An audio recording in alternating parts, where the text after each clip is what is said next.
चलिए आज एक बहुत ही दिलचस्प कानूनी पहेली को सुलझाते हैं। सोचिए, अगर कोई जुर्म कई शहरों या राज्यों की सरहदों को लांघ जाए तो मुकदमा आखिर चलेगा कहाँ? आइए मिलकर इस कानूनी गुत्थी को सुलझाते हैं। मान लीजिए कोई क्राइम दिल्ली में शुरू होता है, पर उसके तार हरियाणा और उत्तर प्रदेश तक जुड़े हुए हैं। अब सवाल ये उठता है कि केस आखिर चलेगा कहाँ, दिल्ली में, हरियाणा में या फिर उत्तर प्रदेश में? इसका जवाब कानून के एक बहुत ही खास सिद्धांत में छिपा है।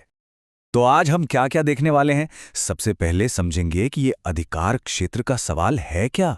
फिर देखेंगे कि डकैती, अपहरण और चोरी जैसे संगीन जुर्म में ये कैसे काम करता है, और आखिर में इसके पीछे जो लचीलेपन का सिद्धांत है उसे भी जानेंगे।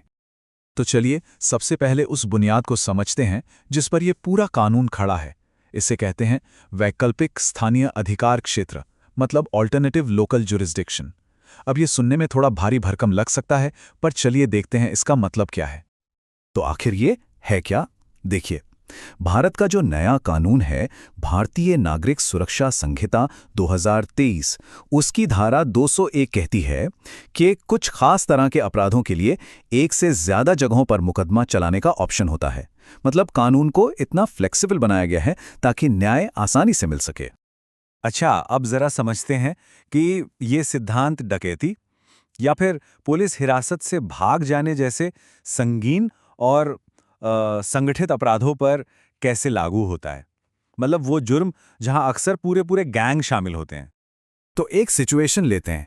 मान लीजिए एक गैंग हथियारों के दम पर कहीं डकैती डालता है, या फिर कोई कैदी पुलिस कस्टडी से फरार हो जाता है।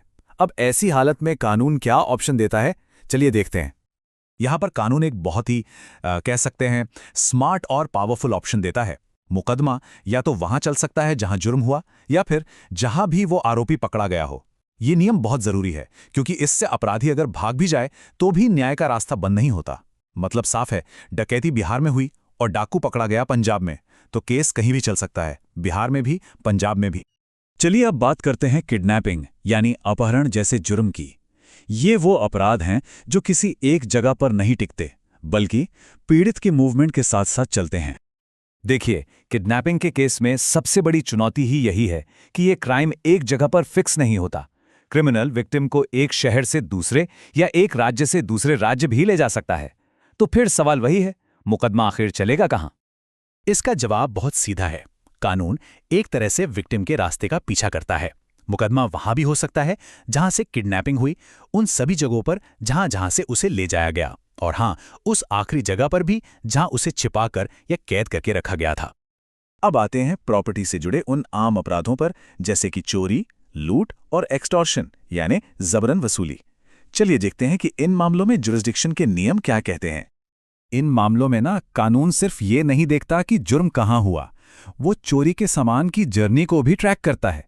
क्योंकि जाहिर है, चोर अक्सर चोरी का माल वारदात वाली जगह से कहीं दूर ले जाते हैं।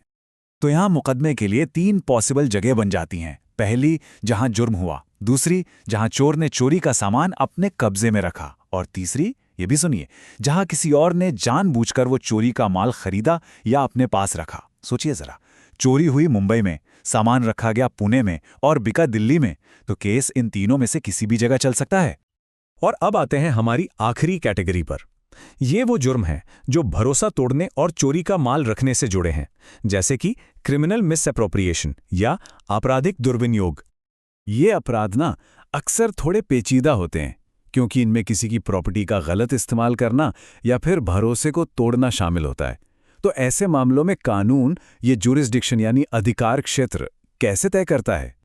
यहां भी कानून कई ऑप्शंस देता है। केस वहां हो सकता है जहां जुर्म हुआ या जहां प्रॉपर्टी रखी गई। पर तीसरा ऑप्शन सबसे दिलचस्प है। मुकदमा उस जगह भी हो सकता है जहां उस प्रॉपर्टी को लौटाने या उसका हिसाब देने की जिम्मेदारी थी, लेकिन वो पूरी नहीं की गई।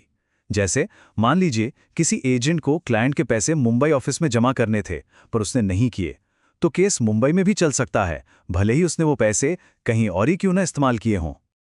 तो संक्षेप में देखें तो कानून हर तरह के जुर्म के लिए अलग अलग और बहुत ही फ्लेक्सिबल ऑप्शन देता है।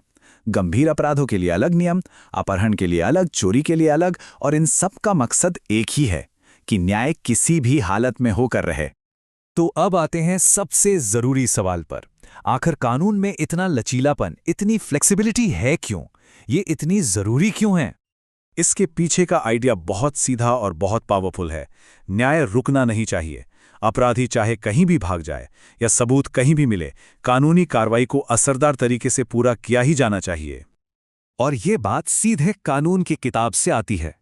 भारतीय नागरिक सुरक्षा संहिता के नोट्स में ये साफ साफ लिखा है कि धारा 201 कुछ अपराधों के लिए वैकल्पिक स्थानीय अधिकार क्षेत्र का प्रोविजन करती है। हमारी पूरी बातचीत का कानूनी आधार यही है। तो आखिर में एक सवाल जिस पर सोचा जा सकता है। एक तरफ तो ये फ्लेक्सिबिलिटी न्याय दिलाने में मदद करती है ना? पर दूसरी तरफ क्या इससे मुकदमा और भी ज्यादा कॉम्प्लेक्स नहीं हो जाता? जब सबूत और गवाह अलग अलग जगहों पर बिखरे हों, तो ये जो आसानी और मुश्किल के बीच का बैलेंस है, ये कानून के लिए हमेशा से एक बहुत बड़ी चुनौती रहा है।